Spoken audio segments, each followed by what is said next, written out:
ये जुनैरा जो हैं ये भी एक ग़ुलाम ज़ादी थी, या फिर ये भी ग़ुलाम थी, या इनको बांदी कहते हैं। उर्दू के अंदर अगर हम देखें ना तो फ़ीमेल ग़ुलाम को बांदी कहते हैं।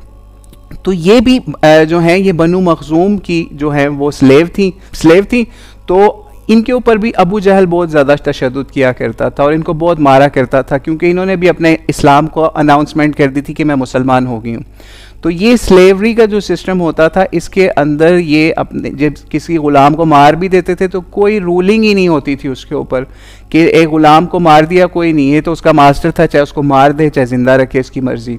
तो बहरहाल इन्होंने क्या किया कि बनु मखज़ूम की ये जो स्लेव थी इनको भी बहुत ज़्यादा जुल्म इनके ऊपर किया जाता था, बहुत मारा जाता था, और इनको कहते थे कि लात और उज़्ज़ा जो इनके बुत हैं, स्टैचूज़ हैं, उनकी तारीफ़ें करो। लेकिन ये नहीं माना करती थी, ये भी कहती थी कि मैं बिल्कुल जो मर्ज़ी करना कर लो, मैं इनके तारीफ़ नहीं करूँगी, सिर्फ़ एक अल्लाह की ही इबादत करूँगी। तो बहरहाल अबू जहल इन पे बहुत जुल्म किया करता था, इतना जुल्म किया इस औरत के ऊपर, बनु मखज़ूम की इस स्लेव औरत के ऊपर, कि इनको मार मार के ये एक दिन क्या हुआ, अंधी हो गई, लाइक ब्लाइंड हो गई। जब ये ब्लाइंड हो गई तो इनको ये जो अबू जहल था इसने पता है क्या मशहूर कर दिया अपने माशरे के अंदर, कि ये इसको हमने कहा था ना ये लात उज़्ज़ा जो हमारे जो स्टैचूज़ हैं या बुत हैं उनकी तारीफ़ करो, इसने उससे डिनाई किया, उससे इनकार कर दिया। तो इसी वजह से इसके ऊपर उन्होंने लात और उज़्ज़ा जो है ना, उन्होंने इसको ये इसको सज़ा दी है, पनिशमेंट ये दी है कि ये ब्लाइंड हो गई है या अंधी हो गई है, ठीक है, जुनैरा।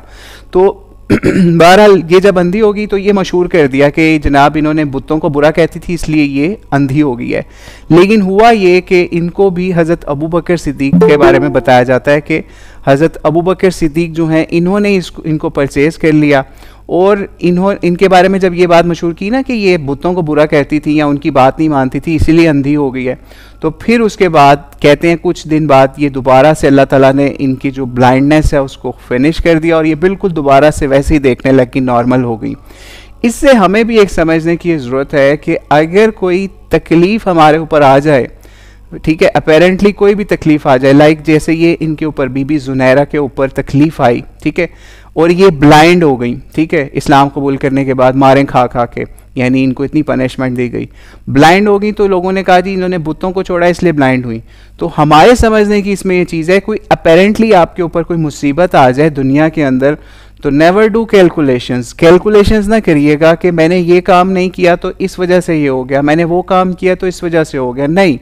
ये चीज़ें अल्लाह ताला आपको क़यामत वाले दिन बताएगा कि आपने क्या काम किया था जिसकी सज़ा के अंदर या जज़ा के अंदर या एज बेनिफिट के अंदर आपके साथ ये काम हो गया, ठीक है। फॉर एग्ज़ाम्पल आप नमाज़ पढ़ने कहीं पर रुक जाते हैं आज, ठीक है, और आप नमाज़ पढ़ते हैं, उस नमाज के अंदर 5-10 मिनट लग जाते हैं, और उसके बाद